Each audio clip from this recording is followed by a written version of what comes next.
stream key, and like average person zones out, right? I don't understand it. I don't Google what is an RCMP endpoint, and they end up on Stack Overflow, and they're like, "Fuck it, this is not for me," right? So I think there are not fewer steps when connecting your YouTube account. It's the same amount of steps, but the cognitive load is so much easier because you see a big fat YouTube logo, log in with your Google account, and then we handle all the transfer of those sort of things behind the scenes. And there's another particularity that we're struggling heavily with YouTube is that even though you stream keys, if you only have one channel, it will never change unless you manually try to change it. But you still need to go to that page every time you start a live stream. So, why is it not showing anymore? Yes. So when you log into YouTube, minimize it, kindly. I think you're not part of the meeting anymore. But you can minimize when we are not. And I stopped sharing. how will So if I go to my YouTube now.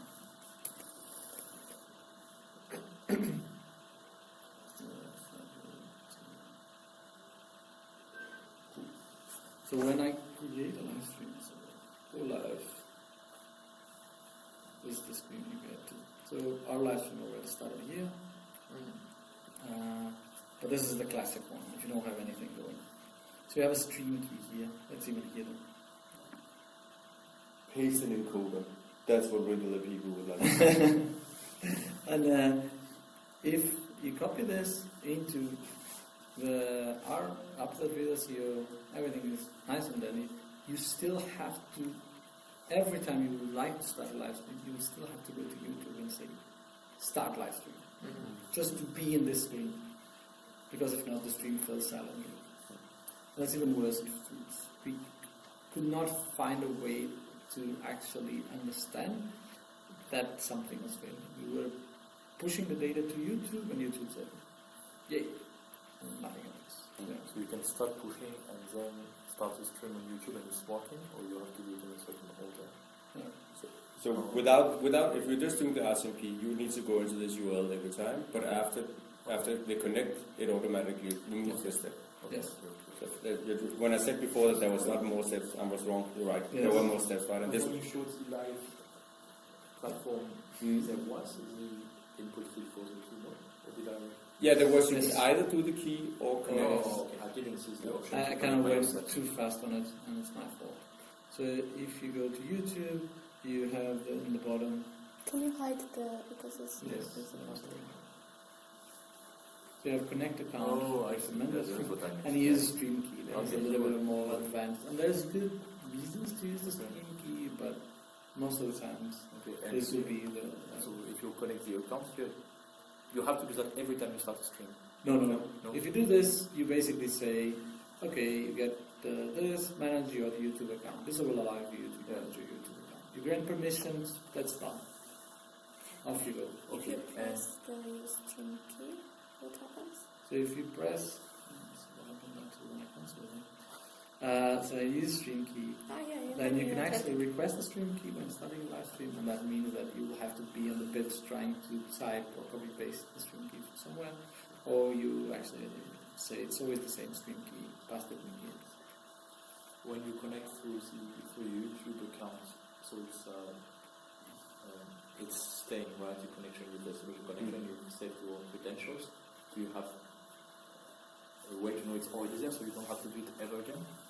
Like, is it disabled button or something?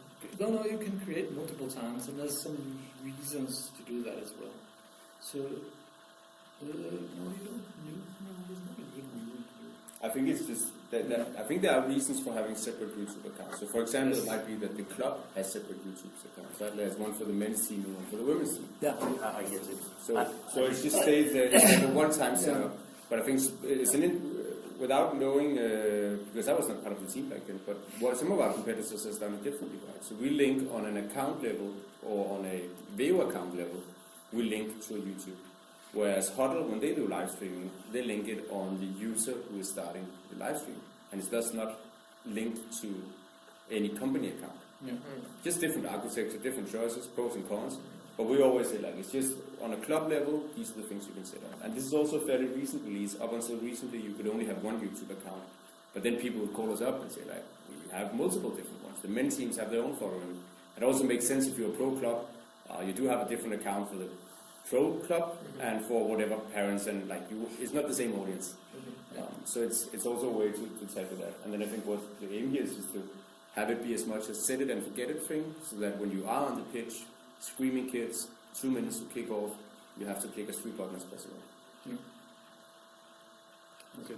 So here in this case, you have already created 2 YouTube accounts on your streaming accounts. And if you want to start streaming on the YouTube Paolo, you just click it and you just set it in the You camera. just set it in the camera, and if you see here, it actually has an email, because by default you get an email, and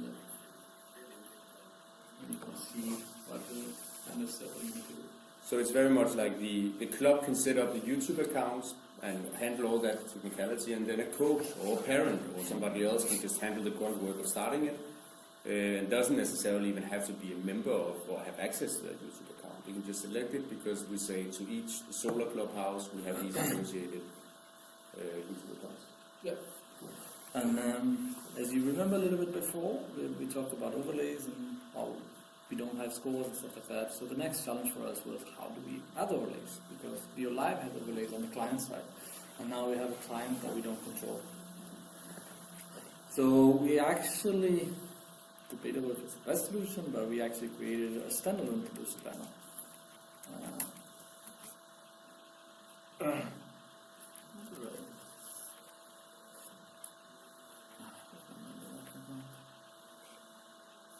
So and this will it's basically a remote control for scores. The biggest change regarding this one and the one on VioLive is this actually changes the footage itself. So it depends the overlay on the footage before sending it to YouTube. So you can start a timer and stuff like that. And that also means that there is a delay because we assume that on VioLive when you set a score, the footage that you're watching on VioLive is consistent with the score that you're updating. So if you see a goal on the phone, that's when you press +1. Well here, because we don't have access to that footage, you cannot correlate it, we expect real time. If that makes sense. So I'm watching the game live and clicking a button. And that changes because then we have an artificial delay of when we actually add things here. So you haven't the score here. okay, so that's an update for live because live only has a limited AI, that's what you said. So anything you want to enrich live, you're using that platform. Yes. Yeah. Okay, but anything of course which is a record is going to another AI model that is enriching so much more. Yeah. I've never seen the that's real true. footage. Yes, And I think very valuable. And also we do it out of different things. Like live, it needs to be now.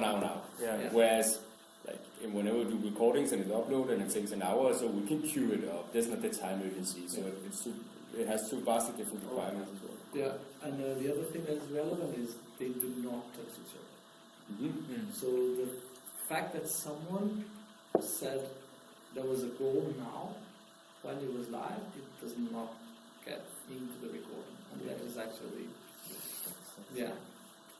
because we need to train the eyes and stuff like that. So that will be interesting information, but we never did it. The banner down MVM is an example of advertising or is YouTube? Yes. Based on yes. So if you go to the here. Oh yeah, right.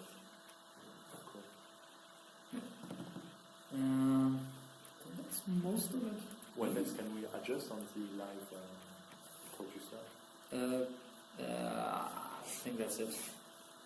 The banners, and then you can set it, omit it completely, if that's what you want to do, and you can change the names. So this also has a 40 seconds to leave before going to Yes. Yeah. That's the camera. The camera does not live stream before 40 seconds. And then here, then maybe you add processing from our side plus processing from YouTube side. Again, it's the main one. Any questions? I have a technical question. I never worked with live, right? Yeah. Should I already like download, like connect with the repository in which one? Monorepo live? New live monorepo. No. And this is a separate monorepo, it's not connected with. Is there a plan to bring it to our monorepo? We need to talk about it. Yeah. Yeah, it needs to be a discussion because the challenge with our monorepo, I don't want to say our monorepo anymore, the live monorepo that was created is that it is tightly coupled with the services themselves. Yeah. So the models are shared between the services. I had this discussion with Tor many months ago, and at the time it was like, yeah, it's fine, you can also move the services.